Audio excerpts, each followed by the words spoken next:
Thank you. Okay, we are back now and we're actually moving. So last time we talked about this afternoon's agenda, and I think we talked about 3 different things. We talked about a common understanding of where we are and what the issues are, and guiding principles. And we talked about kind of guiding principles of 2 different things. One of the process that the committee uses itself, and one guiding principles of the what we want our pension plan to look like. Is that my understanding of where we were? We said we would talk about those 3 things. So before we start, I'm going to take a leap here and talk a little bit about what I believe are the guiding principles of this task force are. And because I'm hoping that we don't have to spend a lot of time on that, because the other 2 are going to be pretty time consuming. And so what I just, when we were meeting this morning, I was thinking about this. So we have 13 equal people here representing different constituencies. We each have very different constituencies, and we need to represent them in addition to being 13 independent people who can think about the issues. And we need to be open to each other when we're listening. And all perspectives have to be respected. And there is no we, they here, or us, them. We are 13 people that have to come up with some solutions here. And if we think about us as a we and they situation, we won't get any place. We need to put behind us our preconceived notions. And there are probably a few things that we could all agree on if we really looked at that, and that is not changing benefits to current retirees and not changing benefits to people within a certain period of retirement. We haven't decided what that period is, but people who are close to retirement. So I think that we might all agree on that. But other than that, and I'm going to go out on a limb here, and I know that probably everybody is going to be angry at me about this one, but other than that, everything is negotiable. Everything is on the table. And if we are starting from a point of saying, this is a non-starter for me, I'm not going to go any place. I'm not going to negotiate on this one. If we can't do this, we're done. If we start from that position, any of us, then we might as well just quit, because we're going to have somebody who this is a non-starter for them, and the opposite is a non-starter for somebody else, and we're going to end up at loggerheads. So other than those 2 things, I think that everything is on the table. And if we have positions that seem to be non-starters, or I guess that's the term I want to use, isn't it? That we're saying I won't go anywhere if we don't do this, or I won't go anywhere if we do this. If we're at that point, then we need to get those out on the table, that everybody can throw those non-starters out on the table so that we can deal with them, because that's just I just do not want us to get caught up in thinking that I'm stuck on this position and that's where I'm going to stay on this one issue. We can't do that. So if any of us have those, I would encourage us to, not necessarily right now, but to get them out and to try and figure out with our constituencies why that seems to be a non-starter. Does that make any sense at all, Madam Co-Chair? I'm understanding what you're saying. Does anybody else think I'm a little crazy here or over the top? And I have one thought about what you said, which is that sometimes something that feels like a non-starter or a non-negotiable that there's a reason behind that that might be worthy? Is that your point? Like if we get those out on the table, then we can get to the reason behind it and work with that?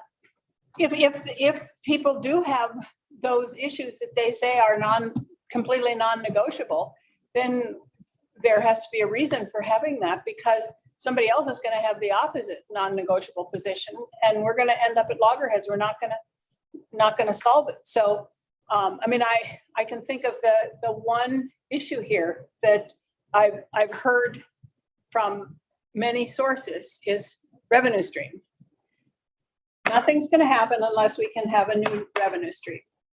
Well, and then on the other hand, nothing's going to happen if we do develop a new revenue stream.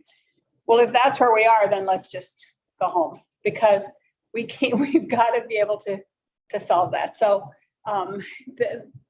I guess that just keeping in mind what our non-negotiables are and why we are there, and if it comes to the point where we are at that issue, and then we have to talk about it. But I don't want necessarily to take time right now to get them on the table, but I do think that this is a really tough issue. And we heard this morning that whatever we do is going to impact not only this, but it's going to impact everything in the state.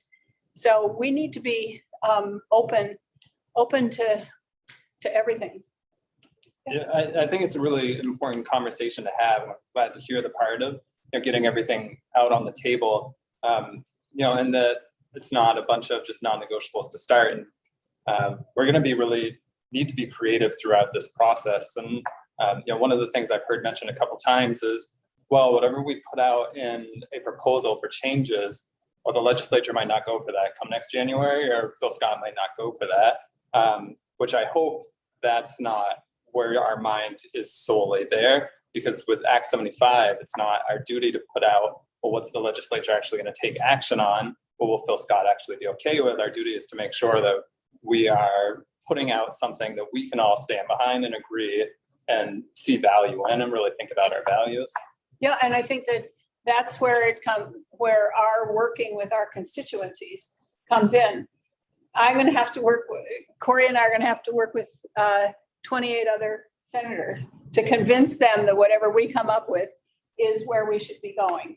They're going to have to work with a great deal, many more people, and you're going to have to work with your constituencies out there to say, this is the best proposal we have. And the administration is going to have to work with the administration. Right. So that, yeah. Yeah. And not us worrying about, well, are they going to just pass it? If they decide not to take our recommendations into consideration, that's the choice that they're making. We're trying to present something that we all value and can speak to our constituencies about with conviction, and really feel that we've come from this looking at it as a whole picture, not just numbers, but looking at the value and people and societal implications. And that being said, our constituency, that concern of being able to get it through the building is our constituency. Mm-hmm. Jeanette and I aren't here. We've talked to the pro tem to put out a solution that we don't think can get to the building, because that becomes a waste of time too. Mm-hmm. So you have to look at it from that angle. You can write the white paper all you want. You got to write something. It doesn't have to be perfect, and it doesn't mean there's not going to be adjustments as it works its way through the building, but it has to be something palatable enough at the leadership level that time is even taken next year to even work on the issue. Right. It has to have the support, the general support of our constituencies. And if it doesn't have that general support, then from all of our constituencies. So, okay, well, I've said my piece. I had to get that out. I had to say that because I have heard, well, this is non-negotiable. This is non-negotiable, and I'm not there. So, and I think it's important for us to put behind us our kind of preconceived notions about what happened in January and what happened in March and what happened last week. Go forward. I don't know what happened last week.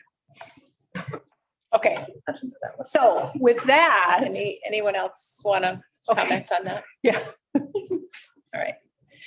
Thank you. So before we can start working through some of the menu of changes that might help us reduce our unfunded liability in the two systems, we talked about the need to agree upon a statement of the problem. And so I emailed to you very early this morning, and you've now got a paper copy in front of you, and it's up on the committee landing page or the task force landing page.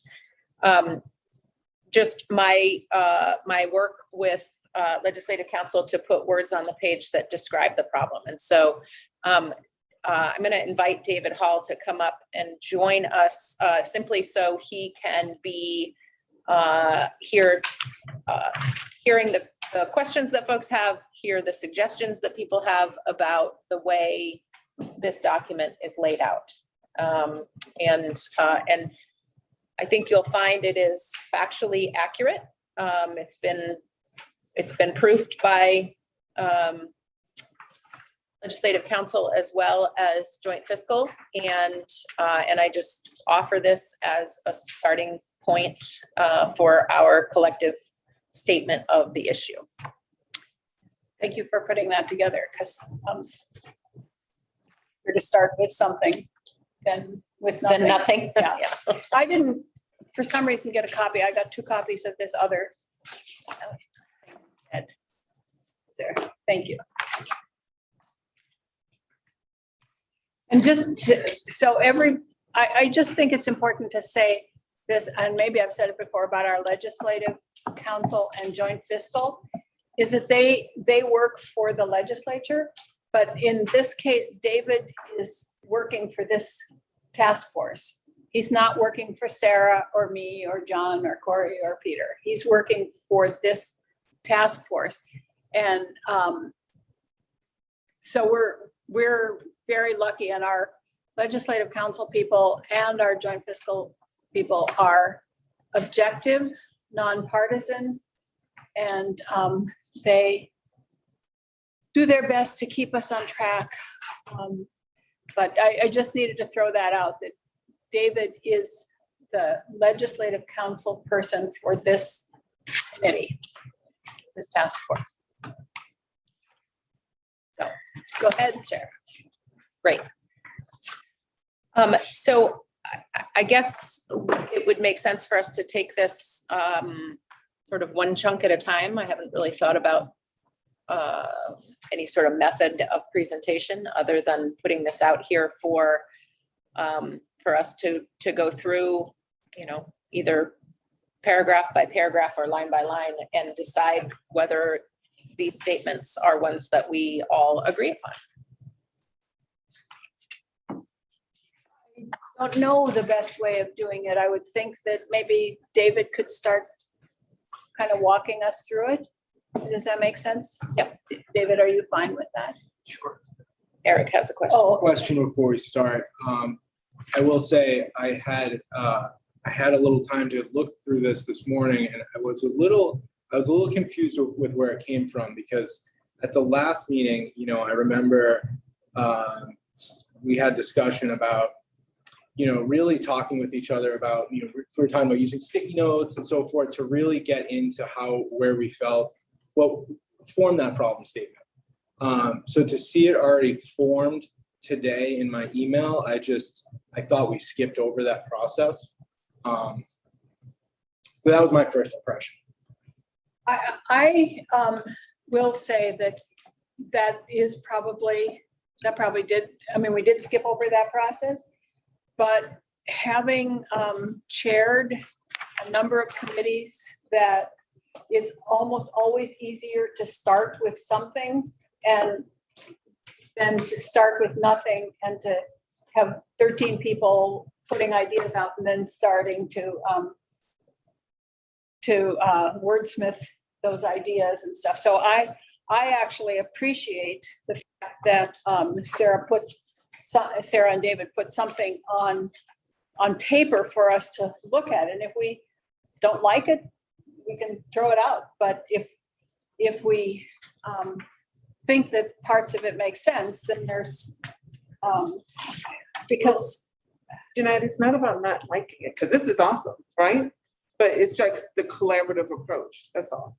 well, sometimes chairs have to take the responsibility for making sure that we keep moving, and I appreciate that, but I believe that we would have spent a lot of time going through everything and trying to come up with ideas, then, and maybe that's the wrong approach, but as having chaired committees for quite some Spending, time. I guess I'll take responsibility for this decision, spending 2 or 3 task force meetings in order to formulate a statement of the problem, when what we need to be getting to is a solution, and the statement of the problem, I think, is largely based on simply the history and the facts, and we can make sure that these statements accurately reflect everyone's understanding of how we got where we are. But I don't want to waste time on talking about the past and just the statement of the problem. We have a tremendous amount of work ahead of us in talking about how we solve this and what is the right combination of changes that we might consider in order to solve the problem. And so that's why I wanted to take the initiative of setting a simple factual problem statement in front of this group as a starting point, so that hopefully we can move on to talking about solutions, which is really what our charge is. And I just add, this is a complicated document. I mean, there's a lot of numbers in it that you can't just pull out of thin air. You have to work with, legislative council and joint fiscal office to make sure the numbers are accurate. And I think this would be very difficult to do from a blank piece of paper. I mean, it's very similar, as Jeanette said, to the committee process. Typically our chair puts together a committee bill, which then is reviewed by the committee and can change dramatically. So, I mean, it is standard operating procedure in the legislature. It is nice to have something to work from. I think if it's just, we left the last meeting not with the understanding that something was going to be put together and without collaboration. And I feel like that's what we were talking about a lot. Starting off the last meeting was the goal of collaboration together. So, moving forward, it's important to have things to work from, but maybe we can figure out a way to combine heads together in between our slated sessions. Not that we always have time, but as a consideration. Yeah, and I don't quite know how we do that. And because does it mean that all 13 of us are going to have to talk with each other about doing, and I did much the same thing with this other piece that was just handed out. We talked last time about putting together. You told us about that. You said you would, remember? That was towards the end of the meeting. I said I would try and put something together. Yeah, but I think that we need to have collaboration, but we need to also be efficient with our time. And so we can collaborate on this, but I don't. Final product will still be collaboration. Yeah, the final product will be, this is a statement of where we are. And I just, So we're gonna take some time to read through this right now. that's what I would have is suggest that David start walking us through and see where we are. And I don't know how you do this. In my committee, the way we do this is we look at the first and we say, are there issues with this? Do we agree with this? If we don't agree with it, let's change it. If we agree with it, let's just put a yes beside it and never talk about it again. So that we don't have to keep going back and back and back. So like some of these points down here. Does that make sense? I think it makes sense, especially when you get into some of the details about the plan. The problem statement, we are coming to this as 13 different people with 13 different perspectives. I wouldn't assume throwing out all of our ideas for what the problem is would be a waste of time. It might actually be productive to coalescing around what our charge is here. It may be a moot point because maybe we're gonna do that now anyways. I don't know, I was just, between the last meeting, I was thinking about questions to put on the table as to, do we think this is the problem? Do we think this is the problem? And then it seemed like it was already there. Which surprised me. A starting point is there, and I think you'll find that there's plenty of space here where you can add your questions or your whatever you desire to be an expression of the problem. This is just a starting point. Thank you. So I missed what you said, Corey. I mean, it's a pretty bland statement, but it's good. I thought it was brilliant. It is, but it doesn't assign blame anywhere. It says exactly where we are. See, that's a great point, because I have very different feelings about that statement. So I think it's great that we have that we have room for this discussion. So on the very first paragraph, Yes. okay. And can I just say one last thing, because I think it might be part of, just contextually, we're dealing with cultural differences right here. We are all in different industries. And so, this document comes out of the culture of the legislative process. The culture of an educational institution is very different. The culture of a bank is very different. The culture of any state organization may be very different. So if things feel kind of like, to me, I'm like, oh, okay, this is a different culture. Because I'm just really used to stickies on posters like we were talking about last time. It's cultural. And yeah, let's talk about that first paragraph, shall we? All right. Super. So, Eric, you said that you had some differences with the first. Yeah, well, so my overarching comment would be, I think this is addressed towards only the fiscal piece, whereas, we heard from DHR last meeting about, some of the turnover and retention and recruitment issues we're having. I think our charge here is where it gets really difficult is considering that fiscal piece in the context of a workforce that is going to meet your other objectives. It's great to have money for spending priorities, but then you also need people to implement that spending. And we need to make sure that recruitment and retaining employees is part of our charge in Act 175. I think it has to be part of the central work of the committee. I actually agree with that, but I'm not sure how that affects the statement of the issue that we're facing. In that the plan also needs to be adequate to retain employees and recruit. That's the. So perhaps what would be helpful is if we start with the principles. That's Just the last page. I was thinking that earlier, yeah. Oh, good idea. So page number 7 is simply an attempt to lay out some of the principles that we might agree upon in terms of the priorities of any changes that we recommend. And you find recruitment and retention as the first on the list. So shall we start with page 7 and then go back to page 1? Does that make sense? That's to me.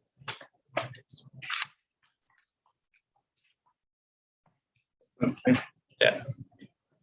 And for each of the principles, can we look in Act 75 to see where they tie to our charges? I'm not sure. In what way do you? Yeah, Just making sure that we don't miss anything from our Act 75 charges that might be important. Like recruitment and retention principle is connected to Act 75. I haven't had a chance to look at it yet on here. Okay. I wrote today.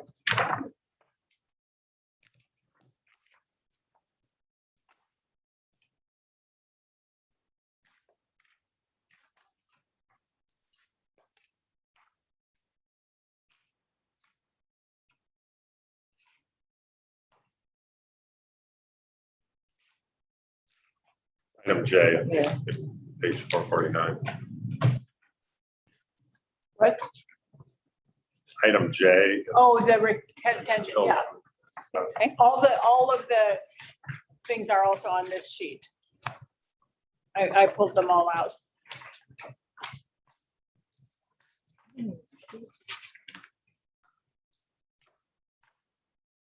I think I did. Got them all, but.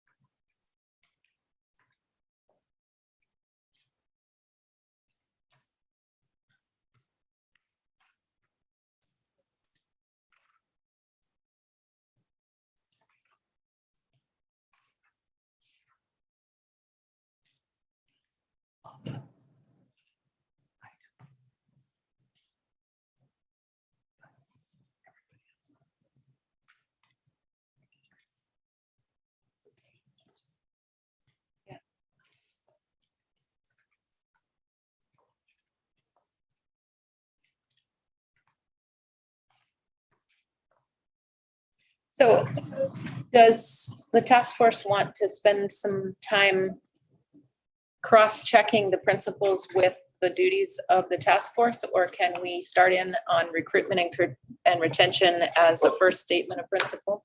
Maybe, so a lot of times what, we do, and I haven't had the pleasure to be on any of your standing committees in the legislature, but sometimes it's helpful just to do a walkthrough and everyone can kind of mark what they want and we just see what's in the document. And then, people can check where they might have an issue and then we come back to the discussion, question by question. But like, I know it's like, just looking at the first page, some of the issues Derek's talking about in the principles in the Right. back. Yeah, so And so, let's go through the principles if that's okay with everyone and see if we agree that these capture the principles that we would like to express as our values as we move forward considering changes. And then we can go back to the beginning of the document. So David Hall, thank you for being with us today. And thank you for your good work in helping to put these words on the page.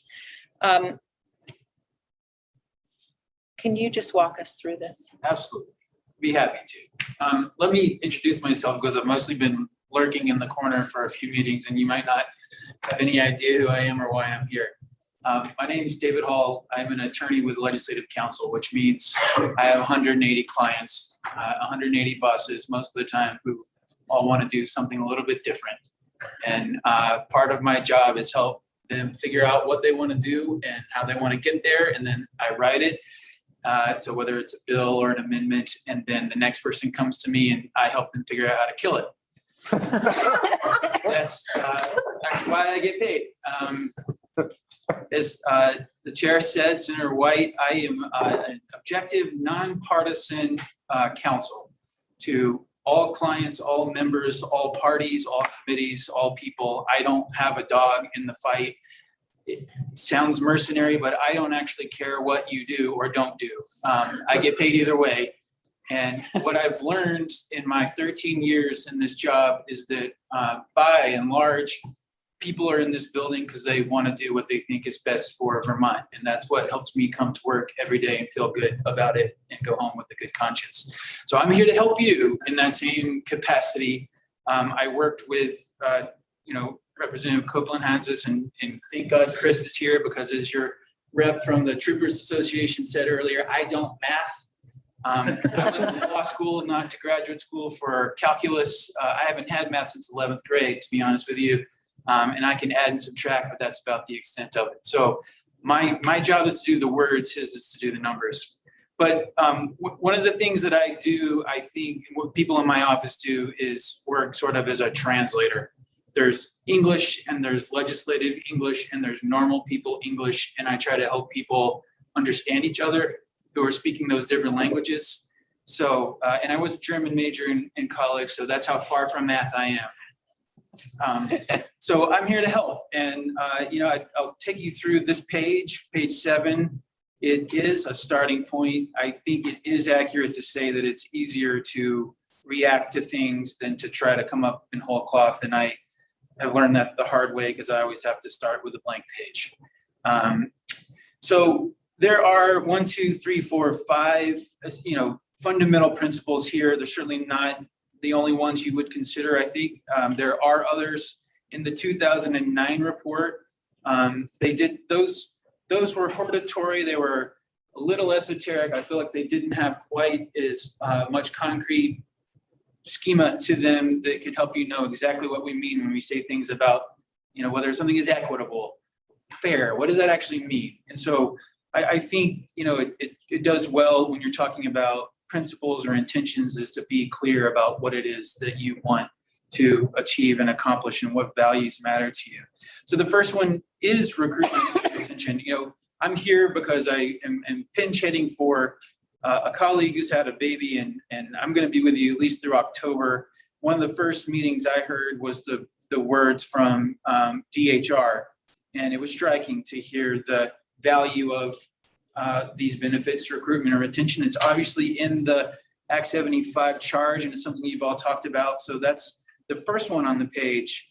The statement simply is that retirement benefits are among the most important components of total compensation of public sector employees and an important tool for workforce recruitment and retention, particularly in a time when demographic and economic challenges are acute. Speaks for itself. I can move through the rest of them, or we can come back, or we can stop here and go one by one. What do you prefer? Fine, going through. Just to go all the way through one time. So the second piece is this concept of commitment. So as an employer, the state should honor the commitments it has made to past, current, and future public sector employees to provide a solid foundation for a secure retirement. I saw those words repeated a lot in different reports and different presentations. Solid foundation for a secure retirement. I know that this concept of a pension being a promise, this concept of a commitment is critical to a lot of people. It doesn't say what exactly that means. It doesn't say by doing X, Y, Z, and Z, or costing it this and making that person pay for it. But just as a fundamental principle, as an employer, school systems, the state has a relationship to employees, and part of that bargain is retirement, right? For sustainability, this speaks to the state's fiduciary responsibility to public sector employees and to other taxpayers to ensure that the retirement plans remain solvent and responsibly managed. That line, employees and to other taxpayers, really, I saw that in one of the reports, I believe, and it struck me that yes, public sector employees are also taxpayers, and then there are other taxpayers, and the state's duty for sustainability is not just to those individuals, but also to the state as a collection of people who rely on government services, who rely on teachers, who rely on student services. And for that to be around for the future generations, it has to be sustainable and viable, right? The next one, affordability. Similar vein, the state has a fiduciary responsibility to all taxpayers to balance the cost of services provided with the burden of taxes and fees. The state also has a responsibility to continue providing critical services within the fiscal constraints posed by long-term needs. I work mostly in the House Commerce Committee and Senate Economic Development Committees. Every year they do a budget memo that goes back to the budget committees and takes the priorities that have been recommended from the governor's office and reviews the programs and usually rates them and says, critical, good to do, important, needs work, that type of thing along the range. And, part of your charge, but part of the budget committee's charge, part of the House and Senate charge is carving up those dollars and saying, these are the things we have to do. These are the things we'd really like to be able to do. And these are the things we wish we could do, but we can't afford to do. And that's why you have to vote and I don't, because that's a position that you have to defend and I do not, mercifully.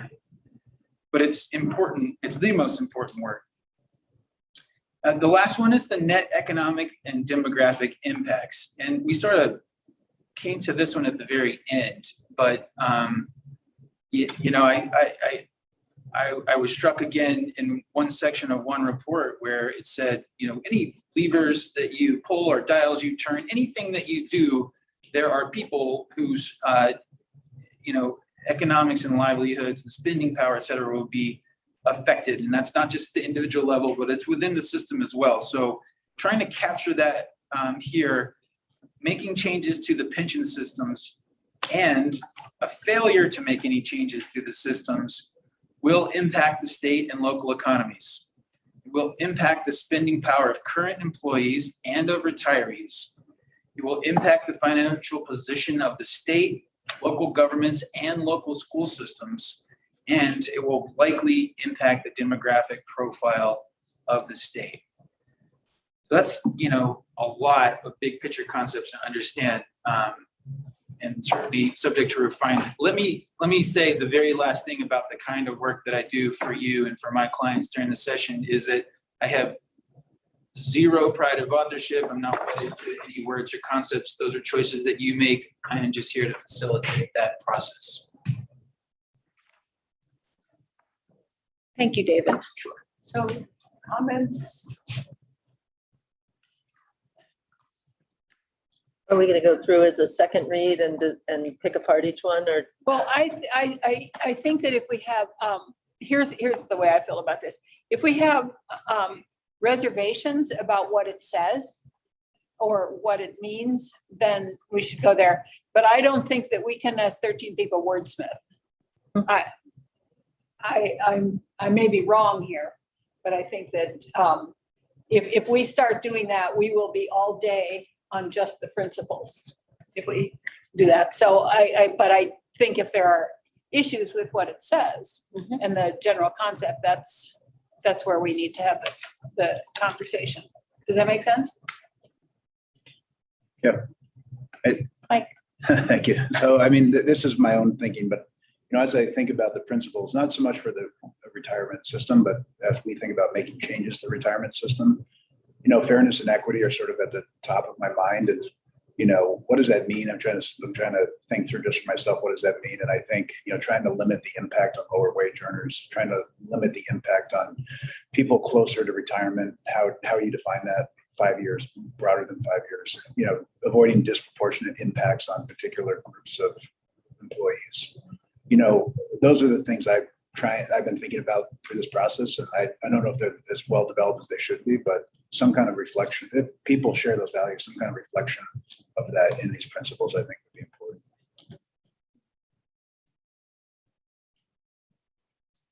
We have our wordsmith there. Like, could echo that. I had a similar comment in regards to equity. In terms, I was looking at the Act 175 and the task related to cross subsidization, and I thought a point on equity, fairness, perhaps may that could fit under that bullet point as well.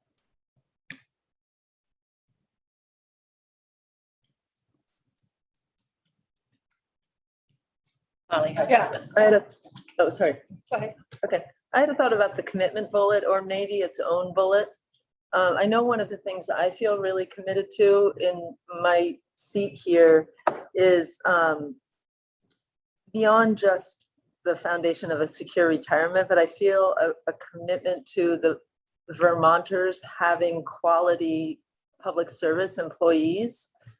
And I know in the last meeting, there was a comment about how hard it is to employ anyone in any field today in today's world. And I just feel like we need to remember that we're talking about public service employees that really affect all members of society. And so, you know, we're talking about the whole state of Vermont. We're talking about all the kids in Vermont. We're talking about all the people who drive on all the roads in Vermont, all the people who are kept safe by the troopers of Vermont. And that, I think I'm going back to my very first week, and that's the values piece for me. So I don't know if it belongs in the commitment bullet or if I'd recommend another bullet, but those are my thoughts right now.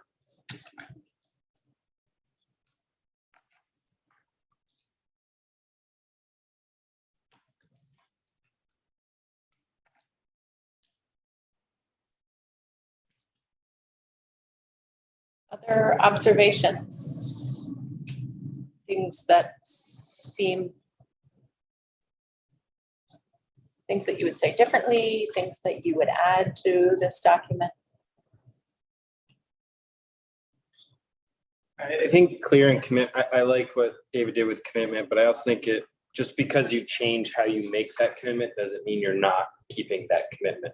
That, you know, we make a commitment to protect property rights in Vermont, and we make a commitment to educate our kids, and it doesn't mean over 300 years we haven't changed how we made those commitments.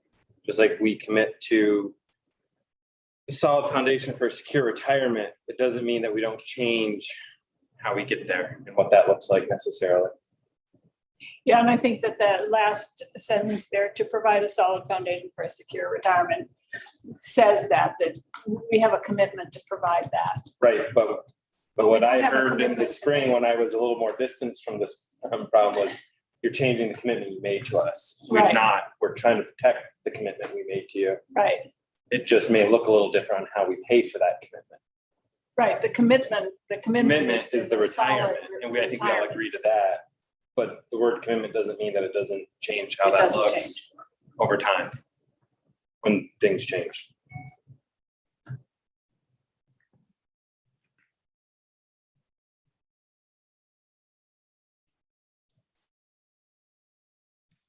Other observations?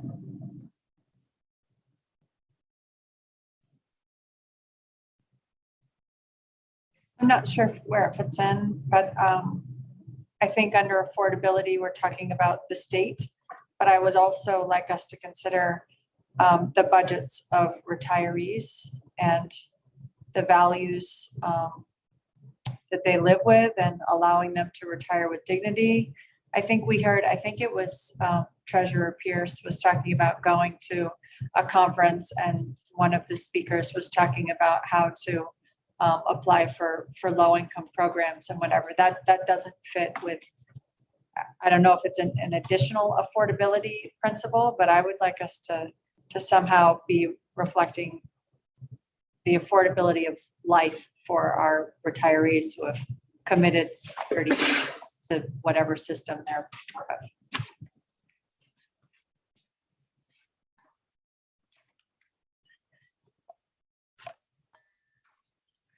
I think that could fit under what Mike was talking about, fairness and equity, and it also is under affordability, but I think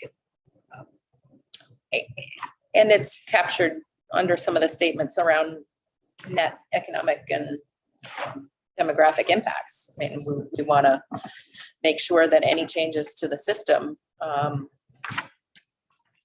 have been evaluated as to, you know, their impact on current employees and retirees. So if we can find a way to, Kind of where I stopped getting to, maybe not limited to spending power, but the spending power and well-being of retirees. Eric, can you repeat that again? I couldn't hear that. So last bullet point captures the spending power of current employees and retirees. And I was suggesting maybe it's beyond spending power, but the well-being of current employees.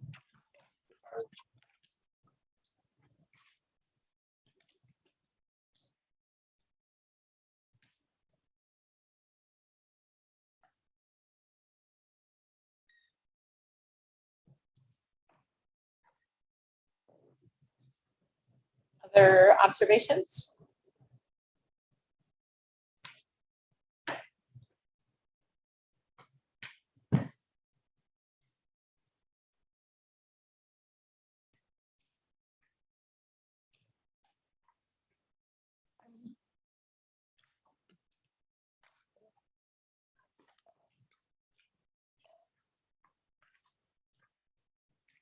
How do folks feel about moving back to the statement of the issues?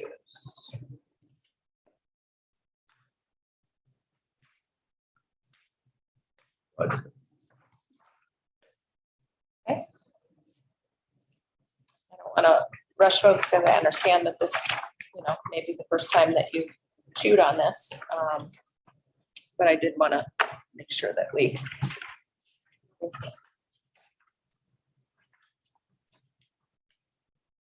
Want David to walk? So if folks are ready, we can go back to page 1 and David, if you could sort of describe to us. I think you need to read it to us, but I think if you describe it to us in general, we can go through it. Question first, just about process. So we all have just sort of given some different feedback. What are we gonna do with that next? Like, are you guys gonna We'll come craft? back with a draft too. That's what I'm asking. David, is that your thought? Is that you'll take notes on this and come back with draft 2 or? Absolutely. Okay, That's what, If, and that will not be next week because long before David was assigned to this task force, he made his summer plans and want to make sure he gets out of here so that he comes back refreshed. So we won't come back to this and see these changes until the following week. great, thank you.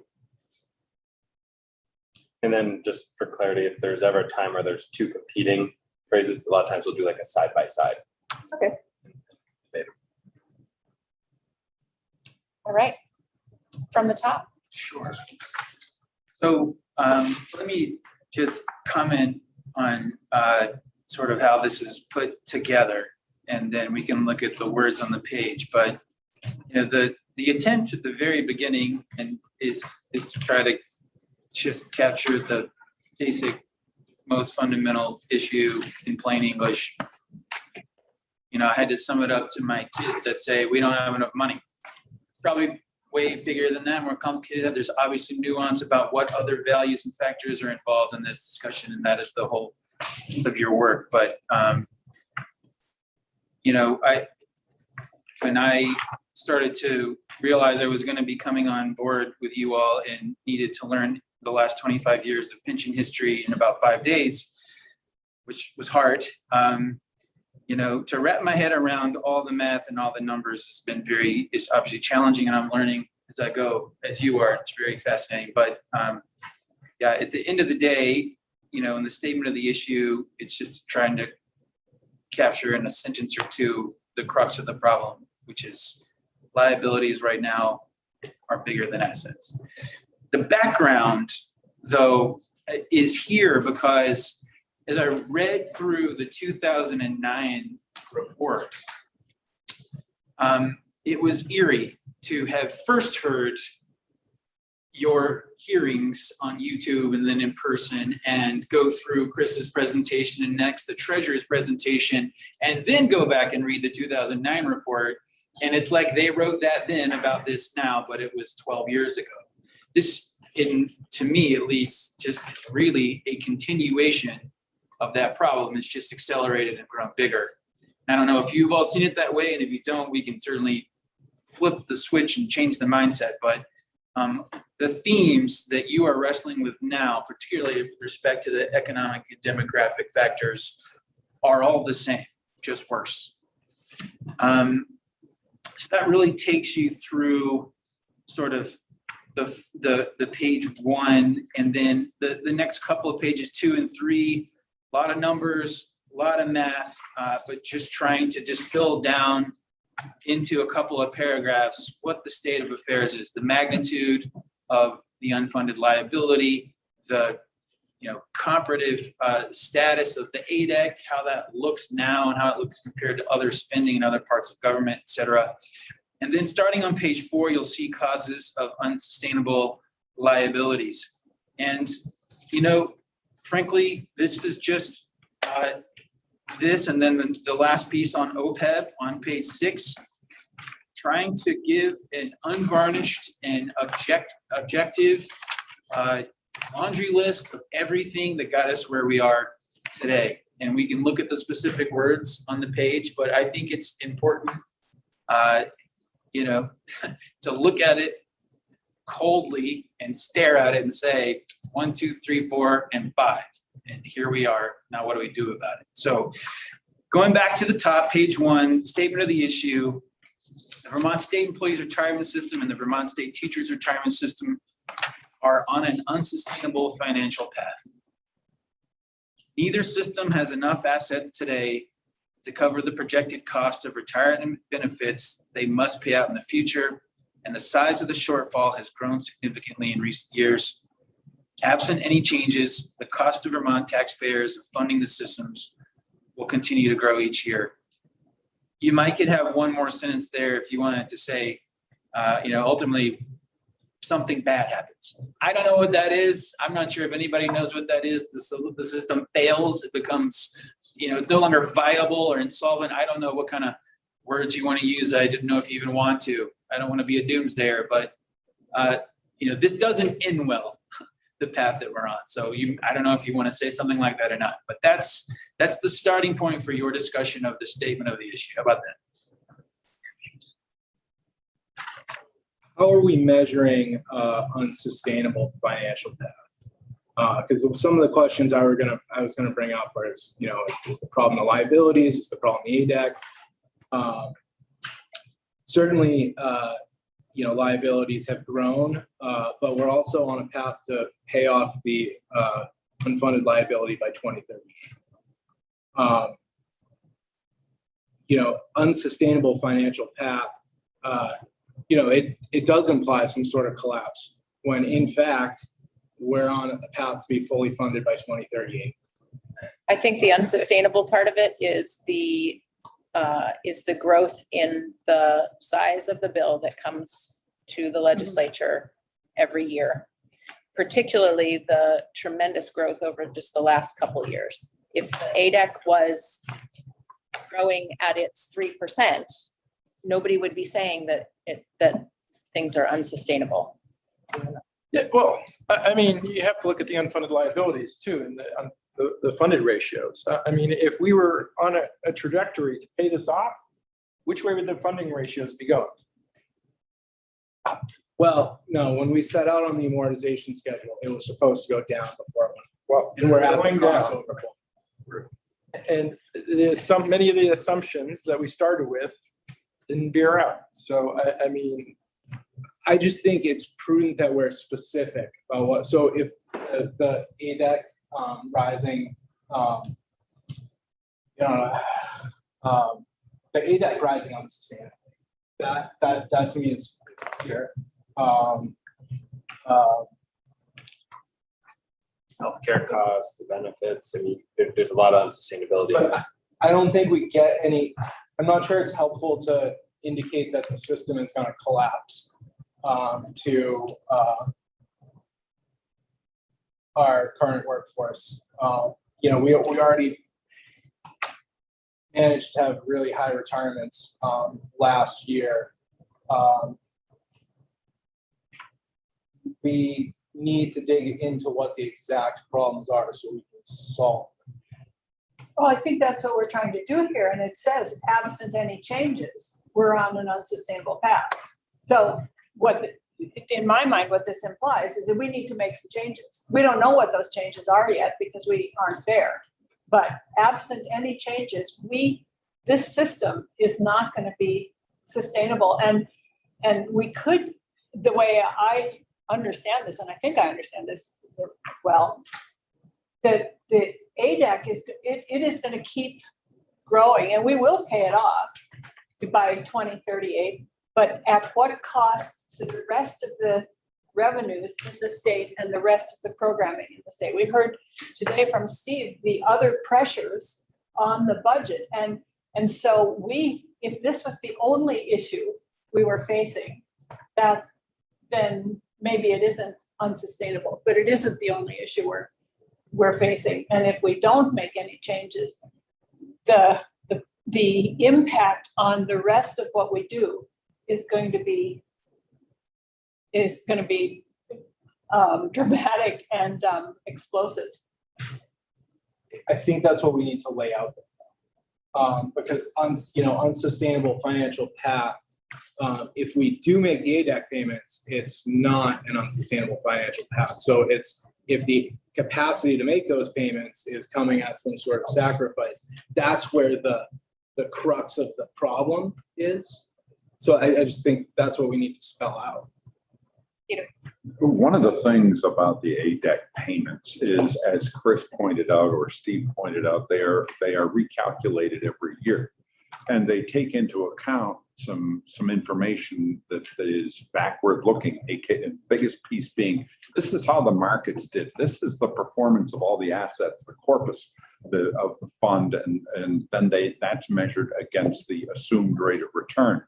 And when we get a bill every year for the ADEC and then a supplemental bill and we have every year that I've been in House Appropriations received a supplemental ADEC bill that said, we didn't meet assumptions, so this is how much more money we need. It is very difficult to plan on any kind of a long-term basis because you never know what new bill is coming in that we have to pay in addition to the other bill, and we always have.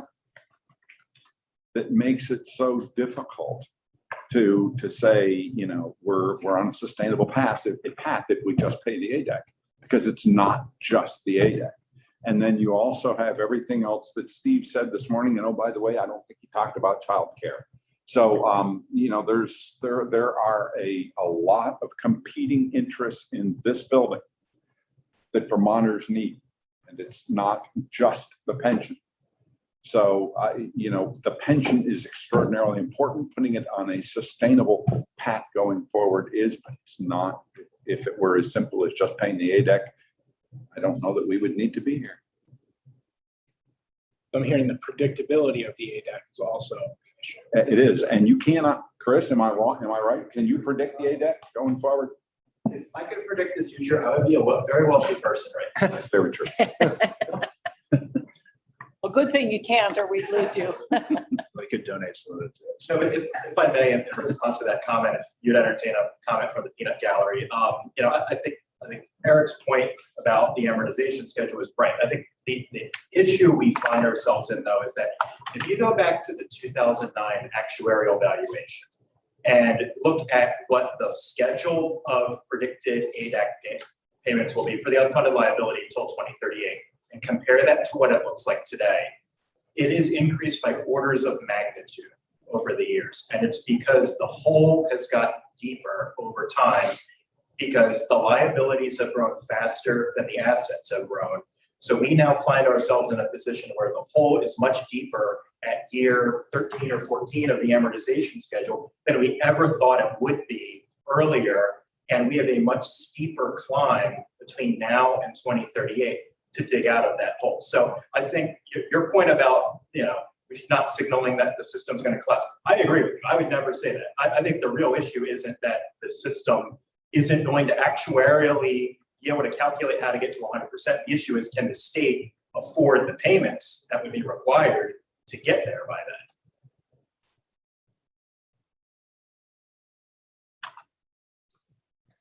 If I may, I think the words in, of course, again, don't care what words you use, but the sentiment, the concept underlying unsustainable is simply rooted in the, you know, the trajectory of growth, costs relative to income, right? So everything is costing more at a faster rate than our revenue growth.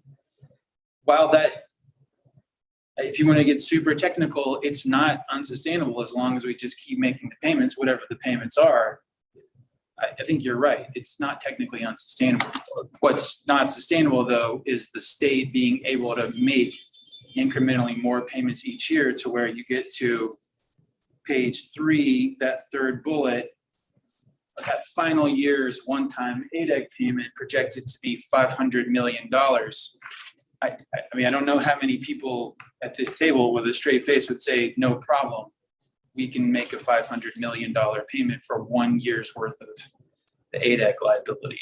So I think that's why the term unsustainable was chosen, because at some point that annual duty of the state to make that payment doesn't work anymore. And what happens is something catastrophic. And again, you don't have to say that in this document, but that's that from a legal perspective, you know, that's when you get to the realm of one of the 3 factors of changing the system itself unilaterally is you have to do it to preserve the system, right? And that's not a place that anybody wants to get to. And that's how you get to bankruptcy though. Like bankruptcy, there's a plan to pay off all your debt if you could just make the payments. But at the end of the day, you're choosing between eating and paying your payments. And that is going to come a point where you still choose to eat before paying your payments. Like, and just then from a personal financial perspective, the argument that, well, if you just make your payments, you'll get out of debt. Well, I can't make my payments. That's why there's this Chapter 11 protection and there's these other protections out there. And if we want to say that this system isn't unsustainable, like, and don't come to the solution, you come to the same conclusion a personal household would come to in time. And the other thing that Steve talked about as it pertains to out-year growth of state revenues and coming back to the normal cost, if we've got a 2 to 2.5%, you talked to 2.5% growth of state revenues in future years over the course of many years, his words, then, and we've got a growing cost of normal cost because the workforce receives a pay increase of 3.5%. I think it's 4% this year. If you look at steps for the state workforce, we've got a gap there that we're not going to be able to fill. We're needing to put in even more money than we would normally need to put in just to meet the normal costs. And that in and of itself will get to a point that is unsustainable if it's not already. So the concept of unsustainable financial path, maybe it's best kept broad because there's a lot of ways it could be unsustainable and very few ways it could be sustainable. I don't know if it would help or make people feel better if it were further modified to reflect, when we say that, we mean, within some rational distribution of resources or something along those lines. Do you know what I mean? So it's not an absolute term, this is unsustainable, but it is not sustainable in the sense of what we can reasonably expect to accommodate within our budgetary parameters. That sort of sentiment. I don't know what the right words are, but. What I was hearing was the capacity to make the ADEC payments. That's a good word. I was hoping we would have this conversation, and I just wanted to be precise about the language that we use. And I think that's going to help us form recommendations down the line. That is a good word. Capacity. That is good.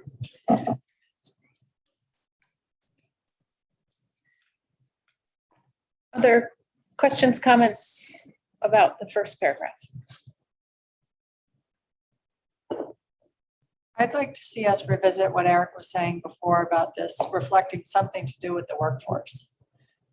When I think about what the problem is and what we're here to discuss, it seems to me that we're talking about balancing the cost of a retirement system with the recruitment and retention of a strong, dedicated workforce. And if you don't have workforce as part of the problem statement, I don't know that we really have consensus as to understanding the problem to begin with.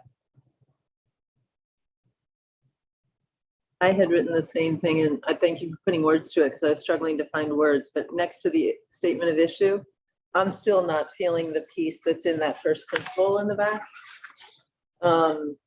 And I guess I feel like having public service workers available to us is choosing to eat. Like imagine the state in a situation where we really aren't able to hire more corrections facility officers. We really aren't able to hire troopers. We really aren't able to hire teachers. Like just imagine that. That feels pretty dire too.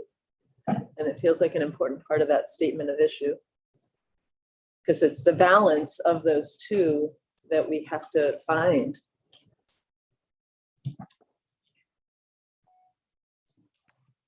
Thoughts on where you would insert what words? I have a suggestion. How about we start the statement of the issue with something like this? The state of Vermont values the work and services provided by its public teachers and state employees and is committed to providing secure and equitable retirement benefits. And then you lead into the next sentence or the sentence that's currently there. And at the end of that current first sentence, you add something that says, are on an unsustainable financial path, which will jeopardize the state's ability to fund all other services provided to Vermonters. Including paying the salary of public employees. But it gets to the point of the first part of this, the statement is that we actually value the work that's provided by all of the public employees, and we want them to have a secure and equitable retirement benefit.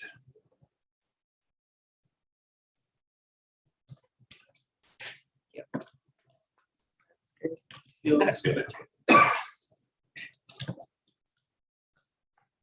you write that down? Oh, yeah. Okay. Funny that I came through with words. Does everybody feel comfortable with beginning with a completely different sentiment? I figured to see it that way, you know, in the next draft and make sure at that point, but it sounds great. A great improvement. Thank you.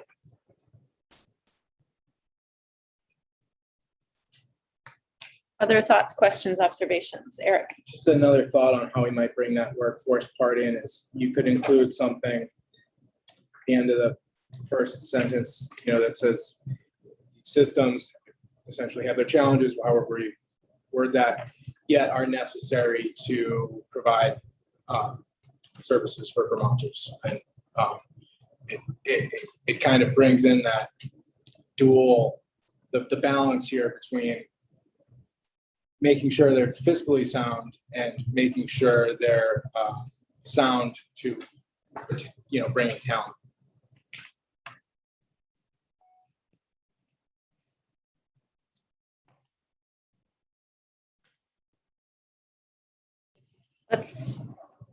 Do you have a clarifying question about? Well, I don't think I quite caught it. I'm sorry. If you could say it again, where and what you would, but. So understanding that the first sentence is probably going to be modified in some way, where the period is, and this is just one way to do it, I would say, you know, comma, yet are vital for the provision of public services or something like that. Eric, are you at the end of the first sentence in the statement of issues section or the first sentence? That's what I thought. Okay, not in the background section. Okay. Yeah, no, statement of issues. That's what I thought. Okay, thanks. Just an idea of keeping that dual challenge. All right, let's flag that and we can take a look at what the next draft looks like when we see it and see if it's, if we want to do some further.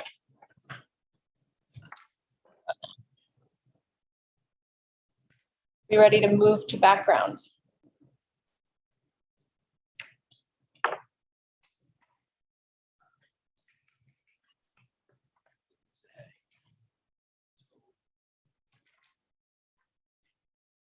Just before I forget, on page 2,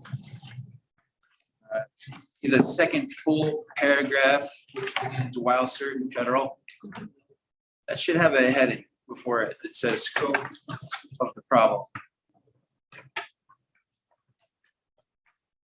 Otherwise, it just all runs together. I'm not sure what happened. The dog ate it. I have 2 dogs and either could have eaten it, but this was a word, this was a Microsoft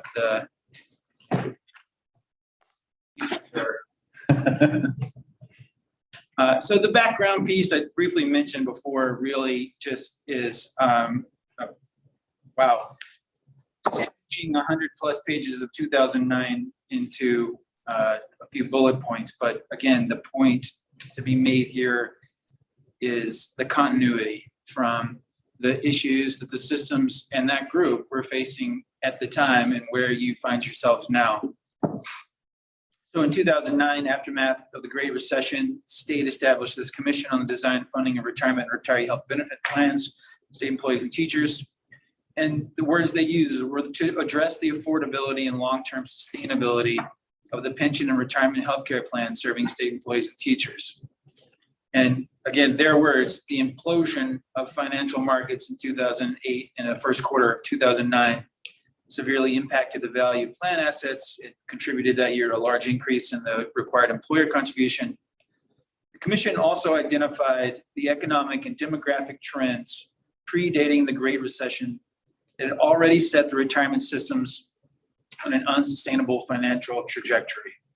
And so those trends they observed are in the bullets. Financial commitments for retirement benefits, including healthcare, growing much faster than the rate of revenue growth. Annual increases in the required actuarial pension contribution as a percentage of total general fund revenues. You'll see, these figures I put in here parenthetically are from the report. You don't have to have them. They're just number examples of the concepts. So your choice whether you think that's helpful or not. Third bullet, annual increases in the actuarially determined employer contribution. Fourth, the annual increases in the amount of the unfunded liability, which back in 2008 was a $0.87 million. An aging workforce, a baby boomer retirement bubble, and longer life expectancies have resulted in a rate of growth in retirees outpacing the rate of growth in active members. Annual increases in the amount of pension benefit payouts. Annual increases in the cost for retiree health benefits. An assumed rate of return of 8.25% that exceeded the actual rate of return that was higher than the rate used by a majority of other plans. Failure of the state to fully fund the actuarially determined employer contribution preceding the Great Recession, and funding of BSTRS retiree health benefits from pension assets rather than some other dedicated source, resulting in an actuarial loss to the plan. The 2009 Commission made several recommendations to place the retirement systems on a sustainable path, some of which were ultimately adopted. However, the demographic and economic factors the Commission identified in its report have only been exacerbated since that time, and the financial struggles of the retirement systems have only accelerated. So again, each of these bullets are themes that the 2009 report observed and noted in its results, which obviously preceded its recommendations at the time, or what to do about it. Questions, observations, comments? Suggestions? If you have language that's lifted directly out of that report, would you mind just putting quotes around it, just to, because I heard you say that twice and Oh, I just meant things like the word implosion. I thought the whole paragraph before. No, that's paraphrased. Okay, Things like aftermath of the Great Recession. okay, it's just little, Yeah. never mind.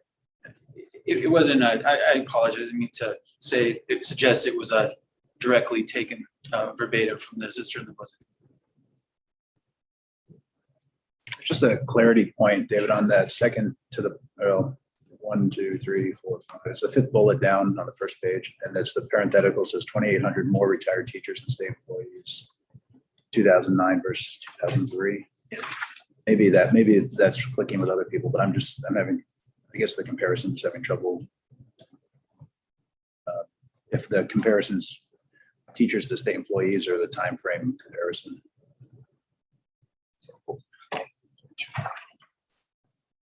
Yeah, I think it's, I can try to clarify that it's 2009, 2003, 2009, the number of one was up by 2,800 compared to the other 6 years later. That's that many more retirees as compared to active employees 2009 as we did in 2003. Let me just look back at the report and double check the way they phrased it. I found it. Yeah, that's confusing. I found it. There are 2,800 more retired teachers and state employees this year than there were in 2003. Okay, that makes sense. That makes sense. Yeah. Good catch. That was an easy clarification. Real-time fact checking, it's great. I think some changes were made in 2010 and again in 2014 to at least V-Stars. I don't know about the other retirement plan. I wonder if some of that should be reflected in the background. Deals were made, changes were made to the retirement plans. Yes, and it's also my understanding that in one of your earlier meetings, I think you had done a good job of talking about which one of the recommendations was adopted and which ones were not. I got to tell you, this is a function of how much time I've had on this. So I don't know how much of a history you guys want. The document that was available to me was the 2009 report. Anything that happened that I can certainly work on that, but it will take me time to dig through the legislative history, the record, figure out what exactly happened. So it's not part of any of that. Chris, are you able to help characterize the changes that have been made since? Sure, so that one specifically, and I think we should probably go back through all the statutes just to make sure we don't miss anything, but I think what Keith was referring to was they created a plan for more newly hired teachers after that had a different contribution rate close to Rule 90 for normal retirement eligibility. So some changes were made to the benefit structure around them. You know, despite those changes, the hole has gotten deeper since. But yeah, we can go through the statutes and just pull this together. Thank you. Other questions, comments, suggestions? And, you know, as far as the structure of this document and what you want it to be and who your audience is, I included this part of the background just because, again, those trends struck me as being obviously it's very consistent with exactly the problems you're talking about now. And certainly there have been changes in the intervening period, but if you feel like this background is not really necessary for this document, that's another option. It's hard. At some point, you're going to have to talk, as you were just talking about, you're going to have constituencies. And I know from my work, my clients don't always have time to read a 7-page document. And that doesn't sound like a lot, but when they have a 7-page document every hearing all day, 4 or 5 days a week, that's a lot. So if this needs to be less, it can be less. And if it wants to be more, it can be more.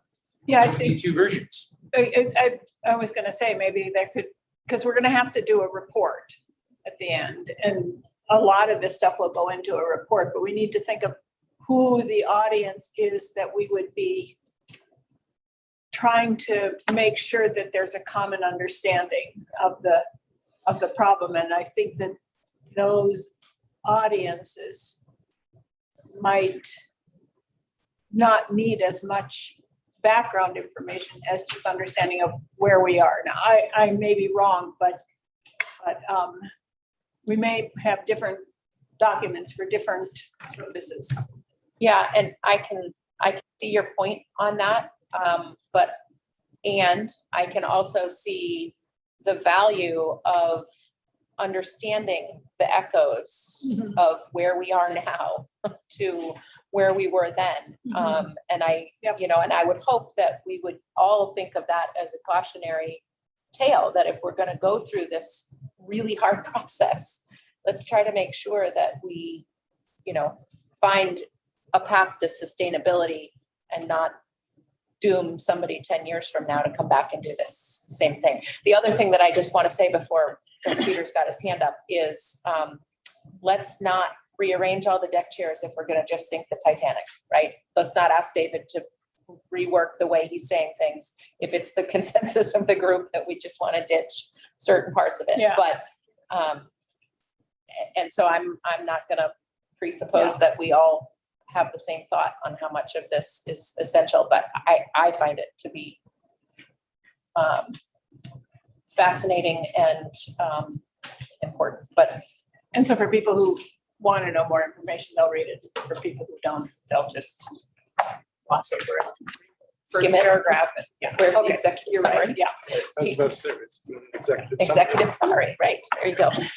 Peter. I like this in there, and the reason being to be succinct. It helps drive home the point that failing to act is acting to fail, and that's exactly what happened.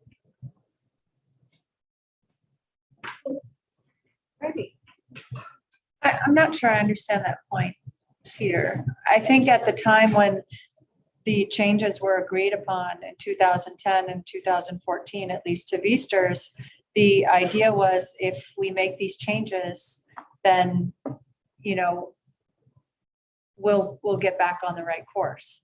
And the changes were made and we're not on a good course. So that was some of the ideas that were in this report, nowhere near the majority of the ideas, some of the ideas. So if you look at it from that context, they failed to act. So can that be added though? Instead of saying some changes were made, what changes were made? What sacrifices were already implemented? Can that be added? I'm sure Chris Roop could help to articulate a description of the changes that were ultimately enacted Yeah, out of the 2009 report. I mean, we went through that Yeah. in a previous. And they were in the bill that ultimately did pass. Yes. As well as a financial analyst done by the treasurer's office about the impact of those changes. Okay. I think one of the things, if we include it, it needs to be pretty comprehensive, because like I'm imagining being a teacher who hasn't sat in on these meetings, who reads this background. I think that teacher might immediately say, wait a second, you didn't even mention that you didn't fund our pension from these years to these years. Do you know what I mean? And even though we've heard a lot today about how the ADEC has been adjusted, et cetera, along the way, those points are important to include, or we're gonna get backlash.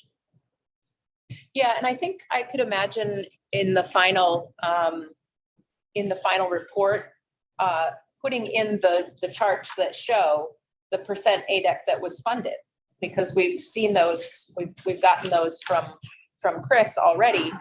And yes, it will show that there was underfunding, you know, at 80% of the ADEC or 90 or 94, but then it'll also show that we've been up to, you know, 137% of the ADEC. Which could also be in there, yeah. I mean, But I don't think we want to necessarily, you know, like, nobody's ever going to get through it if we put every single detail in word form, but perhaps, you know, ultimately when we come to a final report, a footnote here that refers to the chart of the appendix of our report would help orient people. Chris? Michael just graciously pointed out that the treasurer's presentation last week, if you go to page 45, there is a list of some of the more recent changes, just sort of at a high level, that have happened since the amortization period, but we'll put our heads together and take this and take a look at the statutes and put this in the language.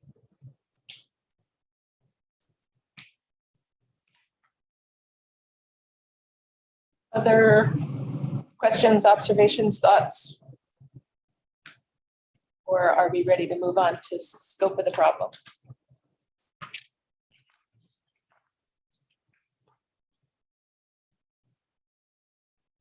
Ready? All right, so I think I forgot to mention at the top, in case you haven't figured out by now, I'm not the world's expert on pensions. I'm not the world's expert on anything. My normal portfolio is commerce, economic development, consumer protection, and housing. So if you had, you know, nitty gritty questions about those types of things, it could probably be a lot more helpful to you, but I'm right here with you on the pension stuff, and this is kind of blowing my mind, but I'm really enjoying the work. I hope you are too. I say it here because these next few paragraphs, the scope of the problem is, I guess, trying to say in about 3 or 4 paragraphs exactly what we're talking about and what those numbers look like. So that's the concept of the normal cost, the unfunded liability, the ADEC, and what those numbers actually mean today, right? So this is the paragraph again that starts, while certain federal and local sources contribute funding to the retirement plans. Because remember, it's kind of, we always say employer contribution, but remember there's a small piece that comes from some federal money and there's some money that comes from local sources. So it's not just the state as employer when we're talking about an ADEC and an employer contribution.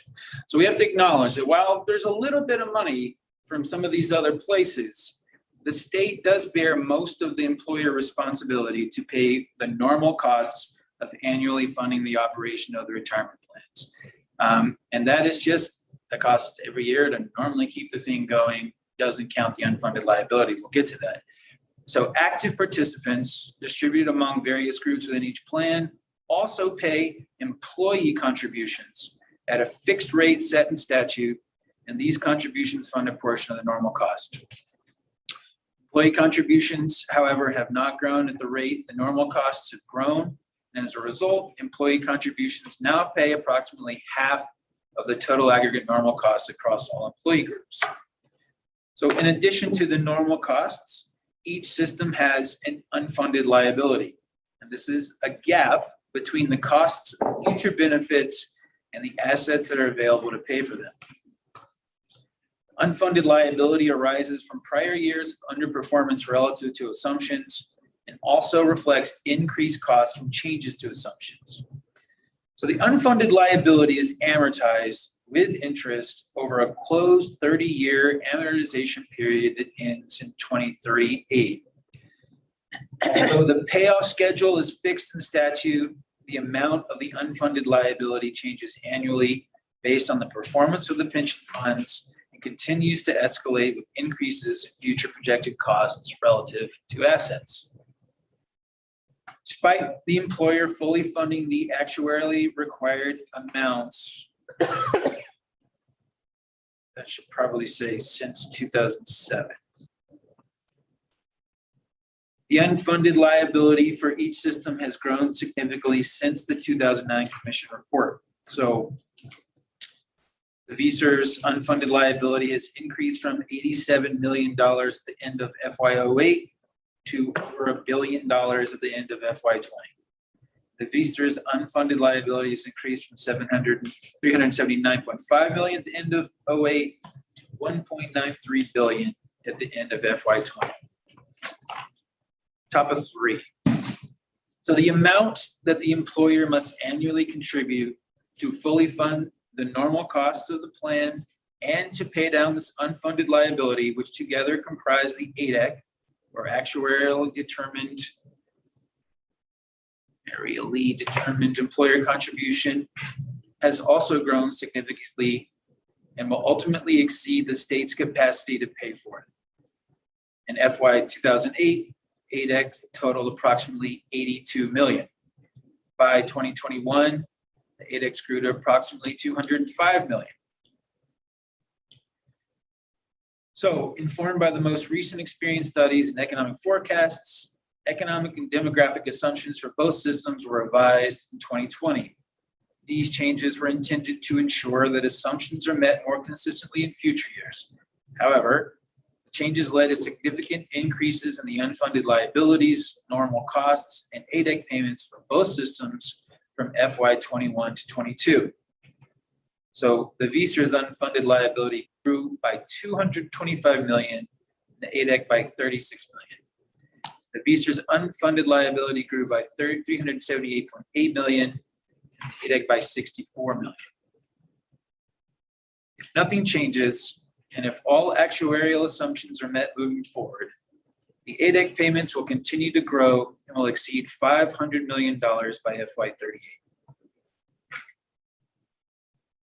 So the last piece of this is that the increasing cost for retirement liabilities continues to consume an ever larger share of the general fund. So in FY19, the total employer contribution to retiree pensions and OPEB was $167.8 billion, or 10.5% of the general fund.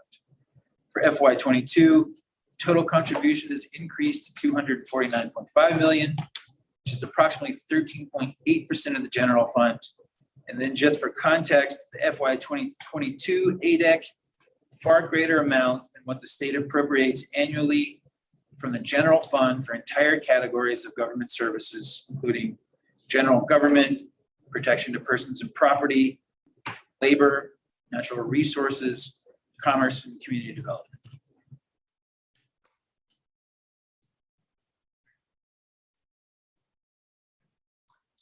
That is the scope of the problem. And as I finish it up, it occurs to me that this duality we've been discussing is not reflected here either. And that is some of the demographic issues with workforce, recruitment, retention, et cetera. And I don't know if you want to dive into that in this section, if that's part of what goes here or not. I'll leave that to you to discuss. I had one thought just about, not about that particular question, but that last bullet where you gave the examples. I was thinking of this graph from this morning and wondering if it might just, rather than that one specific example, might be more appropriate to just show the context of that cost within this graph. Possibly. I don't know. I only saw that graph. But, I only saw that graph okay, today, yeah, but I think it just shows what the, is that? That's one of it's, these. it shows how the money is spent, by a function of the different parts of the Sure. spending. And I just thought rather than selecting out a couple individual ones, just to Sure. show it in the whole context.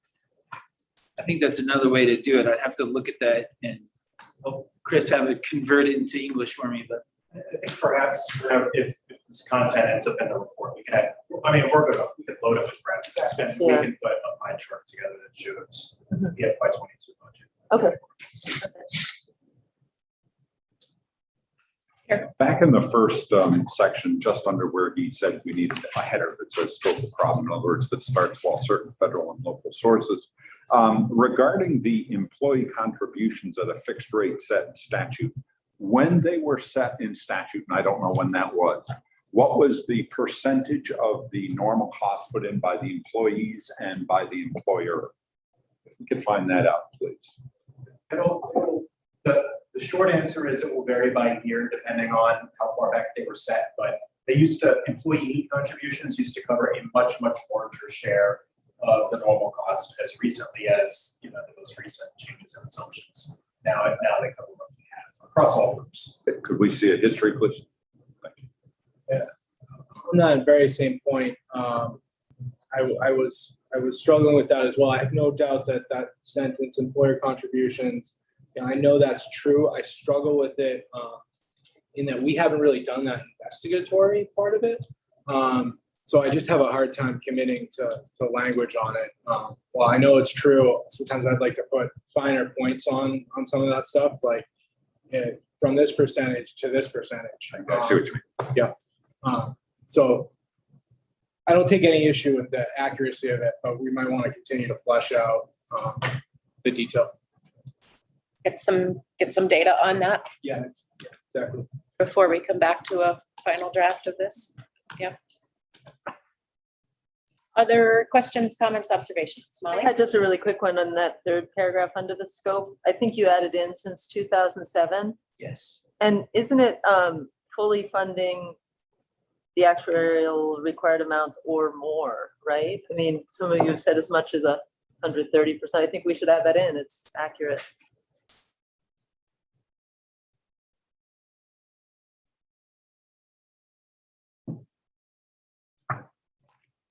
That seemed like I was arguing for the other side.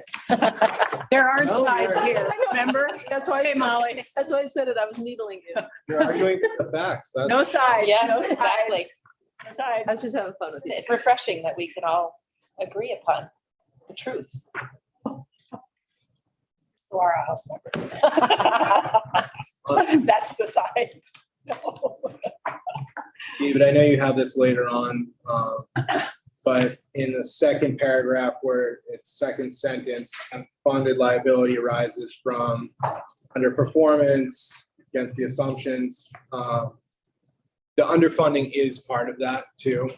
So in the sake of completeness, we should include it as well.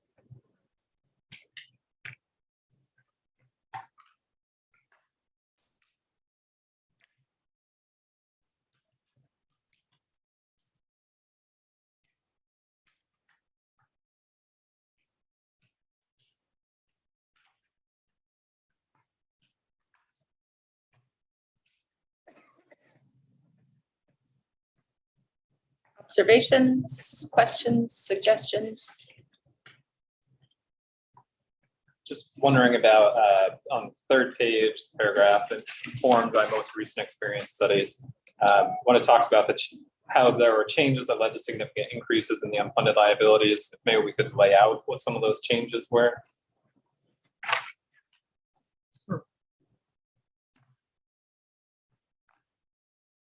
Is that including the reduction from the assumed rate of 7.5 to 7, and just getting some of those specifics in there? Again, thinking we're hearing all of this information, but people who eventually are looking at this are not necessarily getting all of this.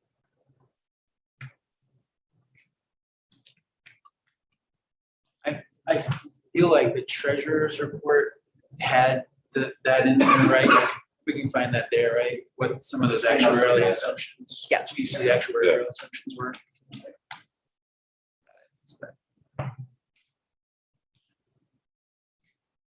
And possibly on page 2, the second paragraph again, where it talks, second sentence, the unfunded liability arises from prior years of underperformance relative to assumptions and also reflects increased costs from changes to assumptions. Are there more details we can add in there? Is that also linking to the idea that, salaries didn't grow, which was a savings, however people are working or people are living longer? Are those some of the? Yeah, I do want to, we're going to go on to the next piece about the causes of unsustainable liabilities, and that's where there's more detail. Okay. So remember you guys can make this as detailed as you want, but the function of this piece again is just sort of like the 10,000 foot. We have these 4 components and the trajectory is this. Okay, why? And that's what we get into some of the more of the details starting on page 4. And in fact, on 5, to your point, I wanted to make a suggestion to try to get some more information and I could beef that up, which I think goes to what you're both your page 2 and your page 3 question. So don't let me forget that. I won't forget. We're going there right now. If you guys are ready to go on. I'm wondering if maybe we shouldn't go on because we're approaching 4 o'clock and we've committed to creating an agenda for next time and we only have about 23 minutes left. I'm wondering where we sit with all of that. We know that people have commitments at 4 o'clock and want to make sure that we know what we're doing next time before we leave. I'm fine with that.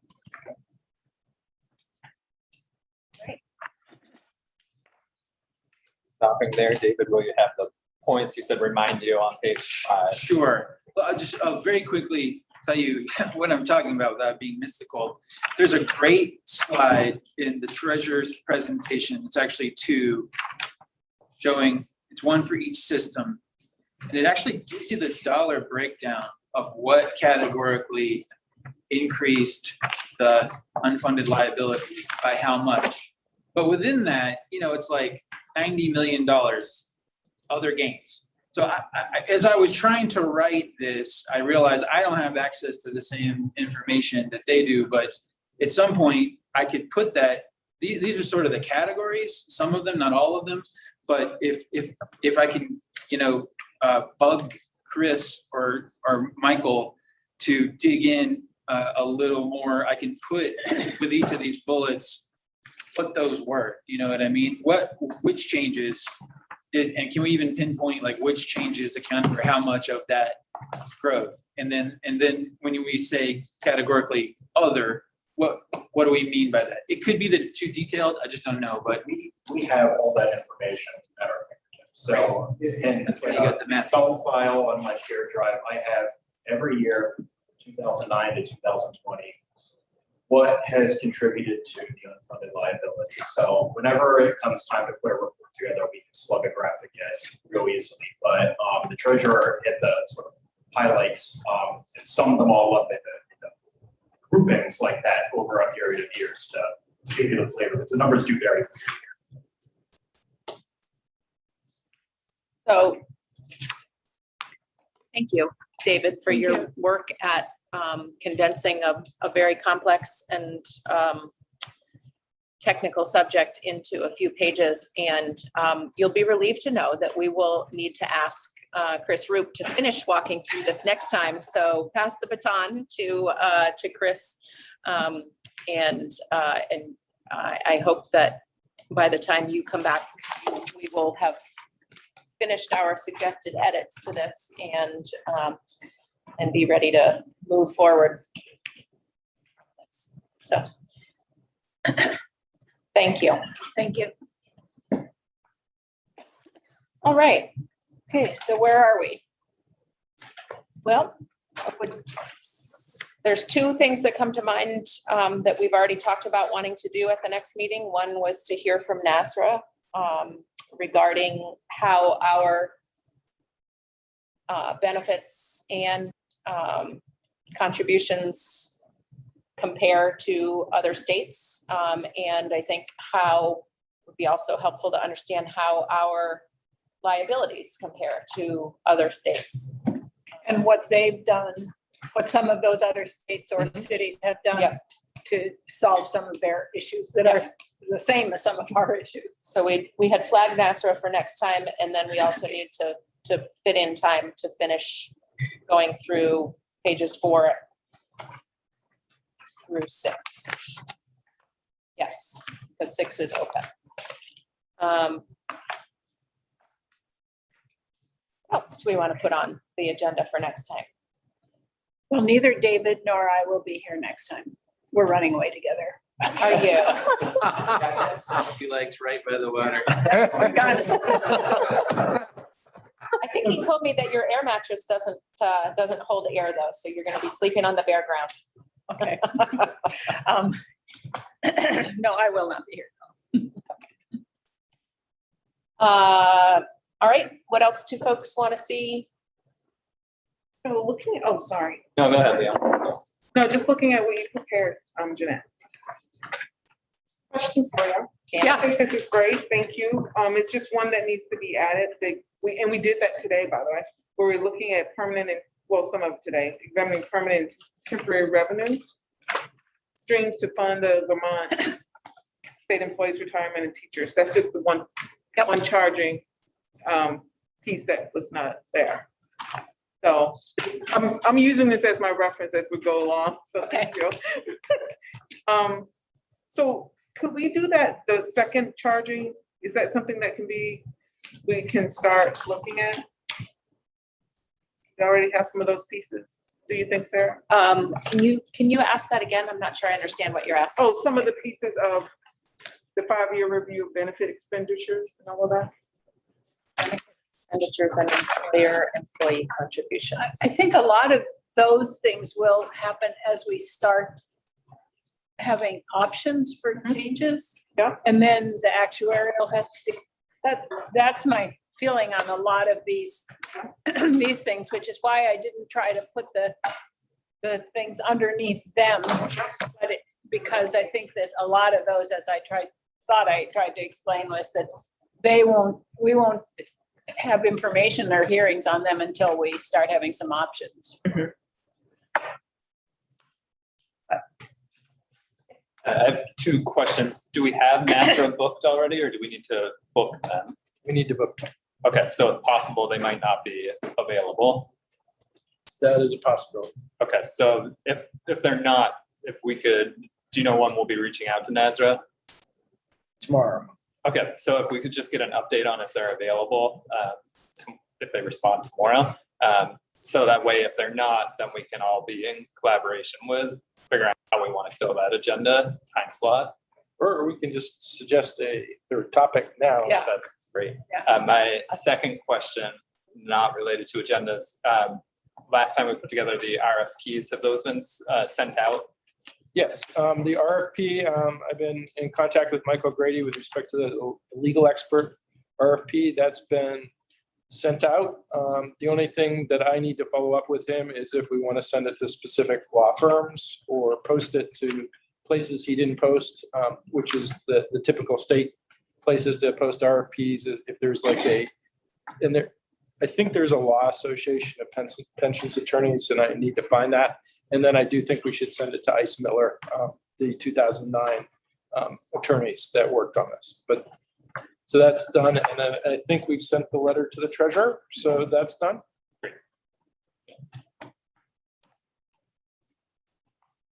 Yeah, I didn't see you. I may have just sent it to the treasurer. As we think about the next meeting, two possible suggestions. Here, you mentioned in the past some of the, how these obligations fit into the growth of the state's economy. We got a good primer on that this morning, but I was thinking maybe after the e-board meets and the new revenue projections come out, maybe the legislative economists could come in and talk through some of those projections. I don't know if Tom Quebec can come in or not. I mean, not been asked. We certainly could. If you've ever sat through one of his presentations, they are lengthy. I would suggest that if folks are interested, you might start by watching tomorrow. Yeah, I do plan. It'll be on the Joint Fiscal Committee's website because he is going to present to the Joint Fiscal Committee tomorrow. So.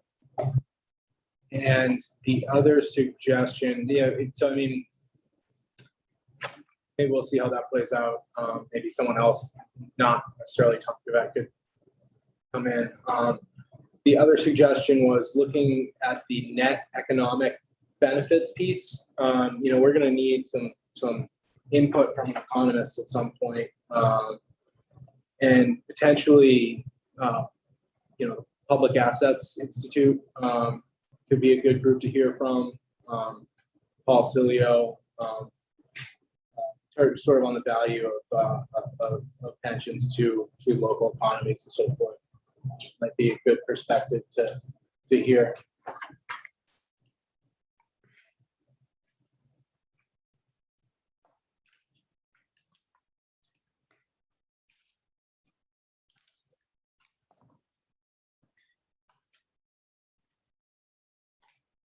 This has nothing to do with next week's agenda, but I think this was handed out.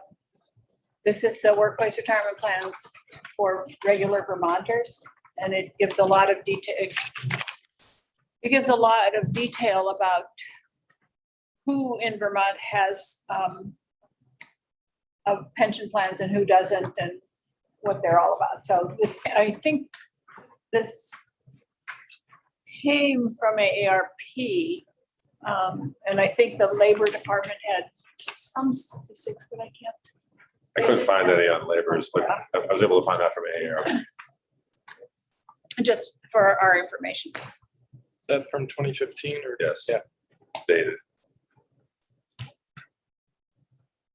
I was unable to find a more recent document.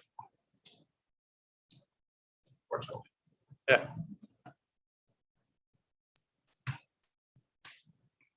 If not that specific recommendation, we'll just have to give some thought to how we quantify that piece, because we'll need to sort of get a sense of how a dollar paid out flows through the economy.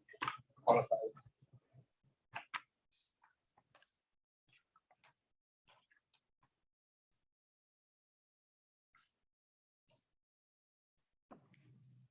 One of the things that I asked for from one of the folks at JFO is a little thing called fiscal facts. I have copies here, certainly for everyone who is not easily familiar with the JFO website, how to entertain it. I've got it as a tab in here, so I don't need a copy. I've only got 10 copies anyway, so if you would like one, please. It gives a lot of information that is up to date as of, I think it was February this year. So Thank you. the person who does this is in my committee all the time, and she's extraordinarily thorough.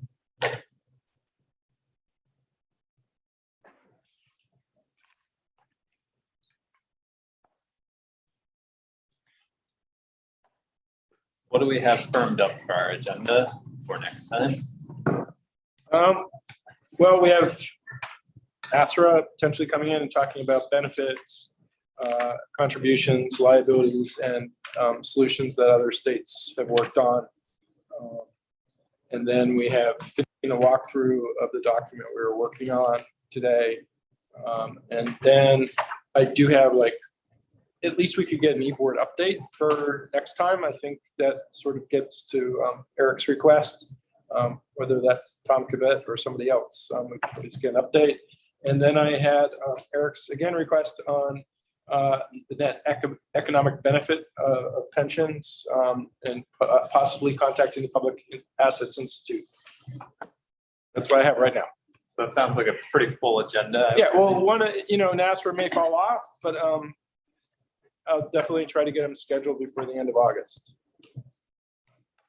And if I might recommend, we could either have Steve Klein or Catherine Benham come in and do the update. From the e-board. Yeah. He'll just charge us lots of money. And that's the other reason why I was not real quick to come back. So. So I just looked at our schedule and I think, I may be wrong here and haven't mentioned this to anybody else, but I think that by the next meeting after that, which I think is like the 18th or 15th or something of August, 18th, right? We're not meeting the week of that next. Right, we're not meeting. So the 18th. Board 18th, 25th. I think we're going to have to start getting options on the table, because if we don't, we're not going to have any time to get actuarial information about them. So because if I look at this, that would give us five meetings to get any options on the table and have the information from them in order to prepare spend 2 weeks preparing some kind of an interim report. So I think that starting the 18th, we've got to say, we've got all the data that, we could become so inundated with data from everywhere that we just become paralyzed. So And I think we have to start putting the Yeah. options.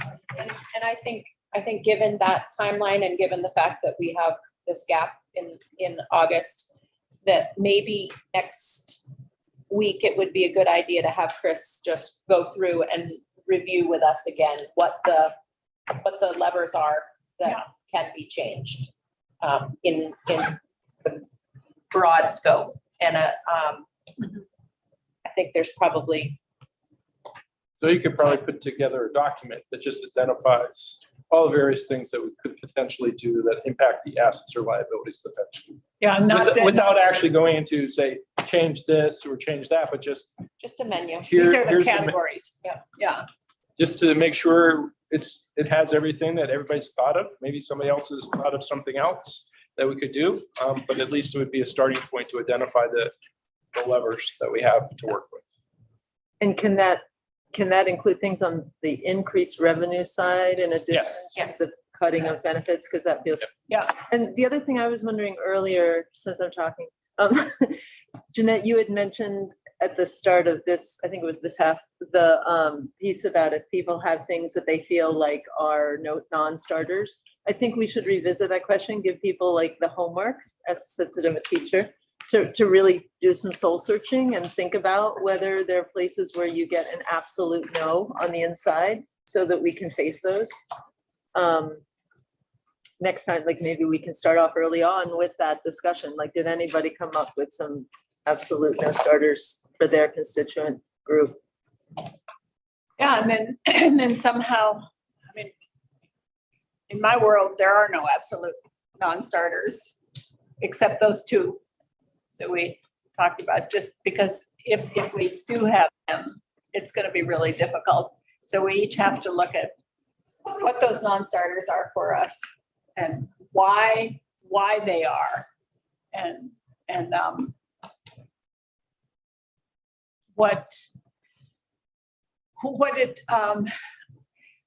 so I don't know if you know the crockpot theory of Sorry. not I crackpot. just read Becca's article. Not crackpot, crockpot theory of a conflict. So you have a conflict over something, and this is in a divorce situation, you have a conflict over something, and really they end up fighting about the crock pot. And nobody gives a damn about the crock pot at all, but that's what comes up. So I think we have to make sure that we're not arguing about crock pots. If that makes any sense at all. Because we could get stuck there.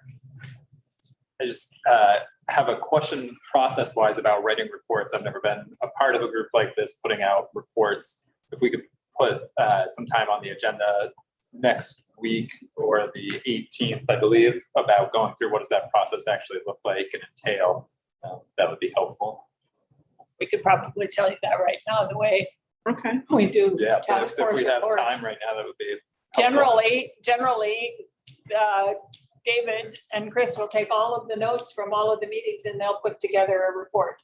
And then it comes to us and we review the report and approve it. And then it goes off to the legislature. Isn't that?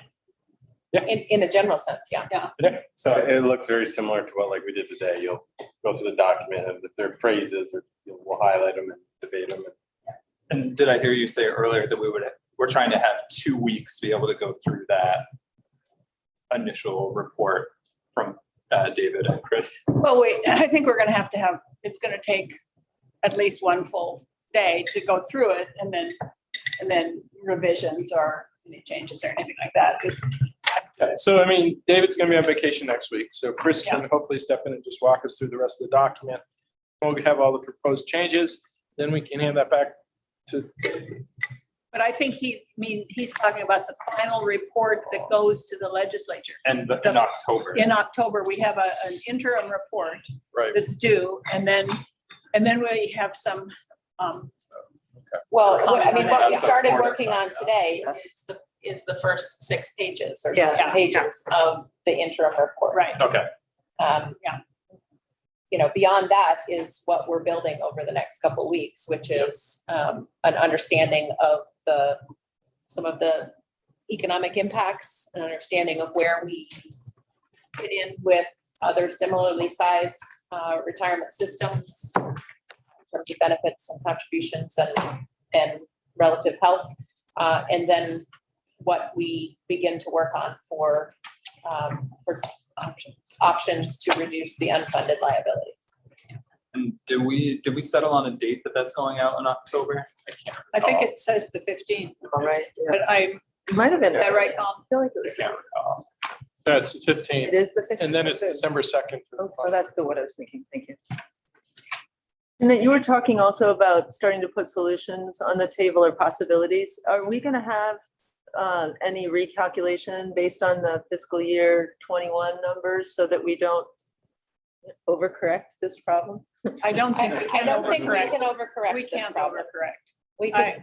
We could throw everything and the kitchen sink into this problem and it wouldn't overcorrect this problem. But in terms of the numbers, take out that last little part that I said, in terms of having those numbers to base our. I don't think so. I really think that we're dealing with what we're dealing with. And if there are any corrections, major corrections that need to be made, that'll probably happen in January when. Okay. I don't know. Yeah, so we have a meeting on the 13th of October when we need to finalize that report. I know the treasurer said that she'd try to give us a sneak peek, but we'll definitely have it in October at some point, as far as what the plan looks like this year. So that could be incorporated into the final. Into the final, yeah. The actuaries provide the reports to the retirement boards last week of October. That's the earliest those generally, in my experience.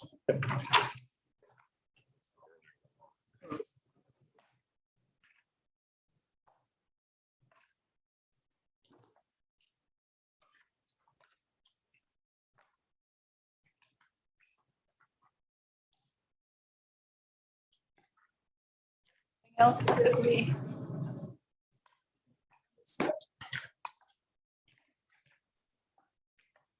Jenna, thanks for capturing all of these information needs in this document. I'll It was helpful. add them. That's right. the things that we've gotten today and the other things. And I think I'll also put on there the websites that were put on there that, Gail, like the Principals Association survey. I don't know, I looked at it. It was interesting. It was 4 questions or Oh, that was something. helpful. I know. I just expected it. More. More than that, yeah. I was